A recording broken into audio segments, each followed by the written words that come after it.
By 1970, the Plymouth Barracuda received a major design revision by Chrysler stylist John Herlitz.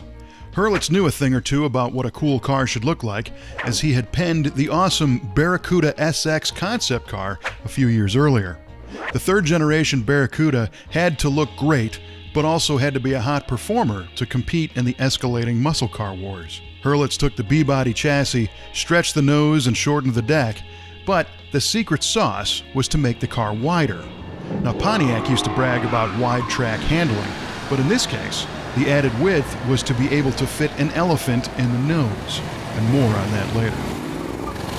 The 1970 Barracuda came out in 3 submodels: the Barracuda Gran Coupe, and the abbreviated Cuda for the high-performance crowd.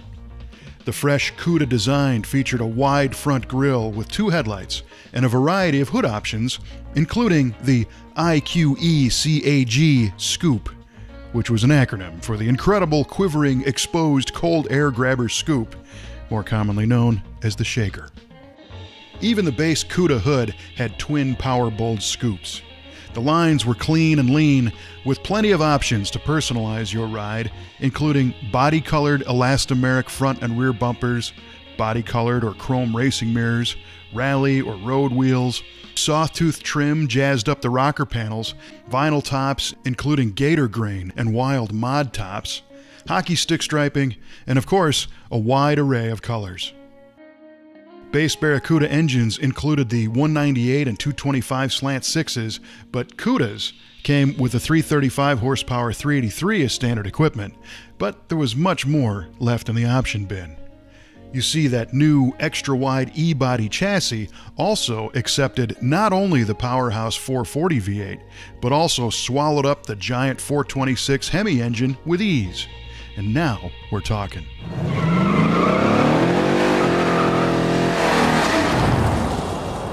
But before we get all high and mighty with the Hemi Cuda, there was another cool small block version for 1970 only, and that was the AAR Cuda, a street-going road race tribute to the Dan Gurney All-American Racers Trans Am car. These featured a fiberglass hood dipped in Organisol black texture paint, lower front spoilers, fog lamps, side trumpet exhaust tips, a rear spoiler, staggered tire sizes, and a hot 290 horse 340 with 3 two-barrels under the hood.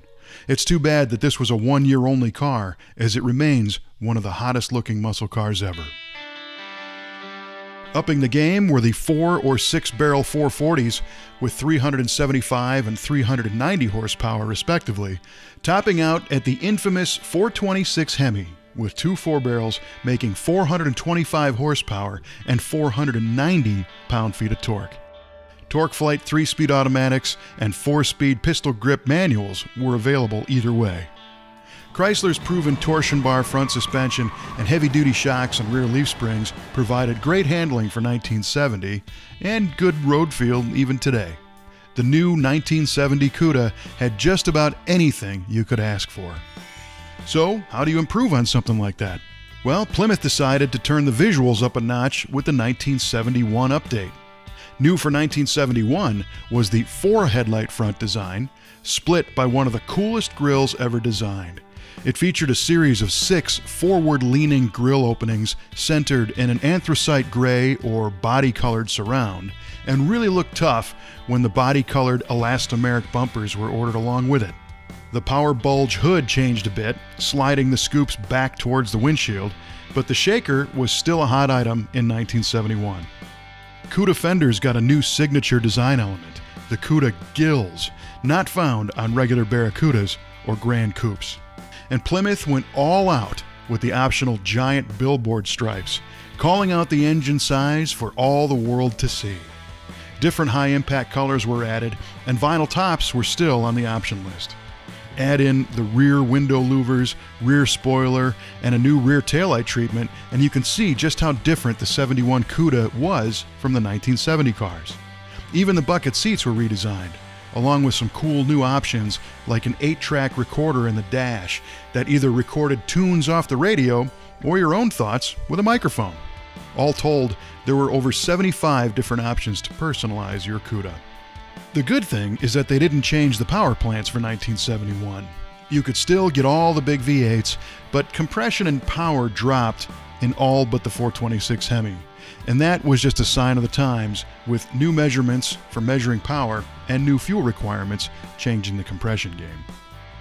With the dynamite looks, high-performance drivetrains, and the wide variety of options making many Cudas unique, it's no wonder why 70 and 71 Cudas are hot with collectors, especially the Hemi Cuda convertibles, as there was only a room full of them ever produced. And most of those were assembled in one room at the Muscle Car and Corvette Nationals a while back. It was truly an amazing sight. But the Cuda ended with the 1974 model year, and our friend John Herlitz went on to design K cars in the 80s. Hey, somebody had to do it. But he eventually retired from Chrysler as Senior VP of Design. You can check out johnherlitz.org to see some of his awesome concept renderings. The Brothers Collection is a virtual aquarium of Cudas, including Mr. Herlitz's former personal demonstrator car. We've put a link to a playlist of many that we've featured in the description of this video. We think the best one is the 70 Cuda. Or maybe it's the 71. I don't know. Which is your favorite? Share your thoughts in the comments, and we'll be back next time with more from the Brothers Collection on Muscle Car of the Week.